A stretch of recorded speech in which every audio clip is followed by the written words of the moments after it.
শক্তি আছে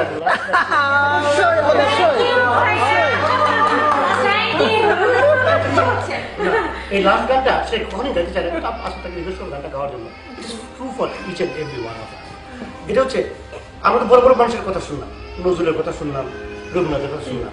আমাদের দেশের সাধারণ মানুষরা যে অসাধারণ গান লিখতে পারে, অসাধারণ সুর দিতে পারে, এটা এটা কিন্তু ইটস এ ফ্যাক্ট। বদরুলের নাম গিয়াসউদ্দিন, তিনি আসছেন আমার আমার আমি জানি খুব পছন্দ, কিন্তু this song is true for each and every one of us. Giasuddin আসছেন একটা রিকোয়েস্ট যে স্যার আমি গত 20 বছর ধরে গান লিখতেছি, গানের সুর কিন্তু আমি রেডিও টেলিভিশনের লিস্টেড আর্টিস্ট না। আপনি যদি খালি কাউকে একটা টেলিফোন করে বলে দেন আমি শেষ বয়সে রেডিও টেলিভিশনের একটা ইন্ডাস্ট্রিয়াল আর্টিস্ট হইতে পারি, মনটা আমার ভালো। আমি বদরুল গান শোনাইলেন আমাকে, এই গানটা শোনাইলেন, আমি একটা চিঠি কাগজ দিলাম, ইমিডিয়েটলি নওয়াজ আলী খান, তখন তিনি বিটিভির প্রোগ্রামের দায়িত্ব ছিলেন, জেনারেল ম্যানেজার ছিলেন, ওনাকে চিঠি লিখলেন যে নওয়াজ ভাই এই লোকটিকে আপনার কাছে পাঠাচ্ছি, আমি খুবই খুশি হবো যদি ইমিডিয়েটলি তাকে আপনি টেলিভিশনের এনলিস্টেড গীতিকার করতে পারেন। তো সে আমার কথা রেখেছে, বদরুল গেছেন সেখানে, ইমিডিয়েটলি তাকে টেলিভিশনের এনলিস্টেড গীতিকার করা হয়েছে, তিনি দেশে ফিরে গেছেন, ফিরে গিয়ে মারা গেছে। এই পার্টিকুলার গানটা আমাদের এক্সপেকটেশন ছিল 2টা, সেই জায়গায় 2টা আমরা বোনাস পাচ্ছি। ব্যাপার না, কিন্তু রাত হয়ে গেছে না, we couldn't miss it actually.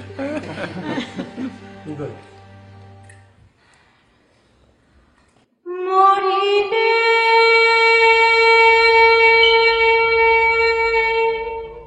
কান্দিস না আমার গায়ে রে জাদুধর, মরিলে কান্দিস না আমার দায়, মরিলে কান্দিস না আমার দায় রে জাদুধর, মরিলে কান্দিস না আমার দায়। সূরা ইয়াসিন পাঠ করিও বসিয়া কাছে, যাইবার কালে বাঁচি যেন শয়তানের ধোঁকায়, সূরা ইয়াসিন পাঠ করিও বসিয়া কাছে, যাইবার কালে বাঁচি যেন শয়তানের ধোঁকায়, রে জাদুধর, মরিলে কান্দিস না আমার দায়, মরিলে কান্দিস না আমার দায়। বুক বাঁধিয়া কাছে বৈশা গোসল করাইবা, কান্দনের বদলে মুখে কলমা পড়িবা, বুক বাঁধিয়া কাছে বৈশা গোসল করাইবা, কান্দনের বদলে মুখে কলমা পড়িবা, রে জাদুধর,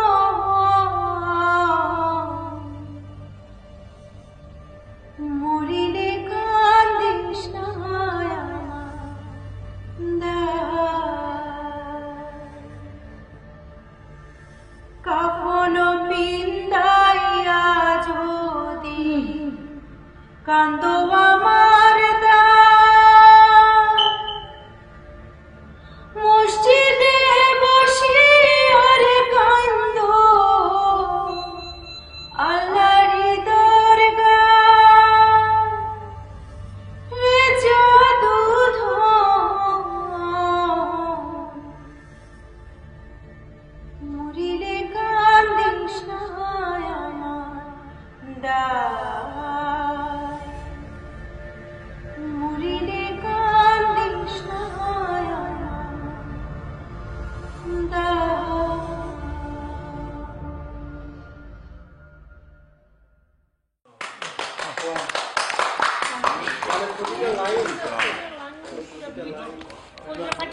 গিয়াসুদ্দিন আল্লাহ গিয়াসুদ্দিন অন্যরকম প্রাণ মানে স্পর্শ কলেজে টলেজে যেন ফাটি যায় পছন্দ না, এটা গান নেই, যে গানতেছে জানি তো আমার চোখে পানি আসে তো Anybody can be hurt. সবার ফাটি না আপু গানটা আপনার মনে হচ্ছে আপনার গলায় আরো ভালো লাগছে বেশি না পরিবেশটাও আর পরিবেশটা গানের জন্য তৈরি পরিবেশ সবাই মানে এটা সংস্কৃতি মানে পরিবার তো এরা সিনেমা টিনেমা গান টান নিয়ে হ্যাঁ, আমি না আসলে সচরাচর গান গাইতে চাই না, কখন জানেন দেখা যায় যে সবাই গান শুনতে ইন্টারেস্টেড থাকে না। এখন গান হচ্ছে এর মধ্যে একজনের বারবার হয়তো বা টেক্সট মেসেজ আসতেছে, সে বারবার টিপাটিপি করছে, তখন আমার না এটা ঠিক না, আমি জানি সবাই তো একরকম হবে না। আর না আমি চোখ বন্ধ করে এই জন্য কি আমার মাঝে মাঝে মানে খুব চলে যায়, আনইজি লাগে। সরি, আমার এটা No, that's true. It is normal. এখানে সেই আরামটা আছে গান। এখানে সবাই সমস্ত সবাই বুঝে তো এটা মর্ম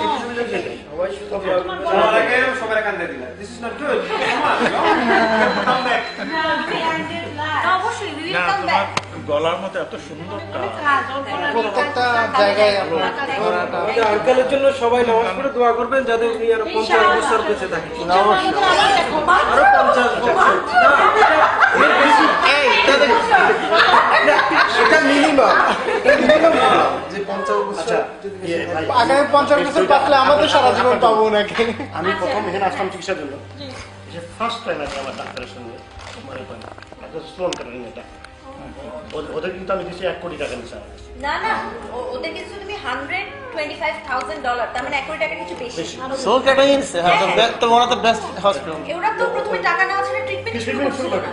ওকে অপারেশন থিয়েটারে ঢুকাইছে, অপারেশন শুরু করবে না, হ্যাঁ, মানে টাকা দেওয়া ছাড়া টাকা দেওয়া ছাড়া। আমি তো তখনও টাকা পুরোটা জোগাড় হয়নি, জোগাড় টাকা হয়নি। থেকে আসতেছে না। কারণ আমি তো আসার সময় তো আমি তো আচ্ছা, হাজার করে আচ্ছা, টাকা ক্যাশ টাকা থাকে না তো? আমি কথা দিচ্ছি না, কাল তোমাদের ফুল টাকা। ক্যাশ তো আনাও যায় না তো ক্যাশ তো আনা যায় না, ডাক্তারের সঙ্গে আমার দেখা হলো, দেয় অস্ট্রেলিয়া দিচ্ছে শেষ করে দিতে পারছে না, মানে ট্রান্সফার হতে সমস্যা হচ্ছে ব্যাংক ট্রান্সফার। আমরা টাকা দিতে পারছি সেদিন পর দিতে পারছে, দ্যাট ইজ ইম্পর্টেন্ট। এটা হচ্ছে ডাক্তারের নাম হচ্ছে স্টিফেন আরমিচ। দেখলো আমাকে, আমার সমস্ত কাগজপত্র সব সিঙ্গাপুর থেকে আমি ডিরেক্টর হচ্ছে সিঙ্গাপুরে, ওদের সমস্ত কাগজপত্র তাকে দেখালাম, দেখে বললাম doctor Vich am I going to die? Doctor Vich বলো ইয়েস। আমার তো কোন জায়গায় গেল বললো yes you are going to die. তারপরে বললো listen we all are going to die. That's why I say but I will not let you die so soon. I will not let you die so soon. ইনশাআল্লাহ ইনশাআল্লাহ না না মৃত্যু নেই, আমার কোনো ইয়ে নাই। না না এটা টেকনিকটা যখন যখন সময় আসবে হ্যাঁ। হ্যাঁ, তখন Everyone has own schedule. বলেন ইয়াফিরুল্লাহু নাফসান ইযা জাআত মানে এর মতো যখন সময় আসবে হ্যাঁ হ্যাঁ সেটা এক মুহূর্ত আগে সময়ের আগে আমরা প্রবলেম হবে। 1 সেকেন্ড আগেও না 1 সেকেন্ড পরে না, এটা ওই সময়তেই আছে। সবাই জানে। আর আকাশে আমাদের সূরা বনী ইসরাঈলের একটা আয়াত আছে, আমার খুব পছন্দ। সূরা বনী ইসরাঈলের আয়াতটা হচ্ছে, আমি তোমাদের প্রত্যেকের ভাগ্য তোমাদের গলায় হাড়ের মতো ঝুলাইয়া দিয়েছি, ইয়া আমার পক্ষে সম্ভব। আমি তোমাদের প্রত্যেকের ভাগ্য তোমাদের গলায় হাড়ের মতো ঝুলাইয়া দিয়েছি, ইয়া আমার পক্ষে সম্ভব। কাজেই আমাদের ভাগ্যে কি আছে না আছে সব তো অলরেডি ডিসাইডেড বাই হিম। সামাকে আমরা ঝামেলা করছি, এই কাজ করি ওই কাজ করি, জিমদের ঘরে করে থাকছি না। না না, ভাগ্যের আমল করতে হবে। এখন তোমাকে খাবার দিছে, খাবারের মানে আমাদের অন্য যিনি বলে খাবার যোগানদাতা, রিজিক আল্লাহর হাতে, তাইলে আমরা ঘরে বসে থাকি, আমাদের কিছু কিছু না, করার নাই। শুধুমাত্র মানুষের ঘরে রিজিক, এসে করে দিবে না। শুধু মানুষের রিজিক আল্লাহর হাতে ঠিকই, কিন্তু আমাদেরকে রিজিকটা অর্জন করতে হবে। অর্জন করতে হবে। কিন্তু পশু তুমি পাখি ঘরে চুপচাপ শুয়ে থাকি, ঘরে পাখি এসে আল্লাহ পিঁপড়া, তোমাকে খাওয়াই দিবে। এদের রিজিক কিন্তু আল্লাহ, ওদের কিন্তু খাবার দেওয়া হবে। মা নিশু Let's go. আচ্ছা যাই Let's go. আল্লাহ নেগো মা আব্বা কেমন আছেন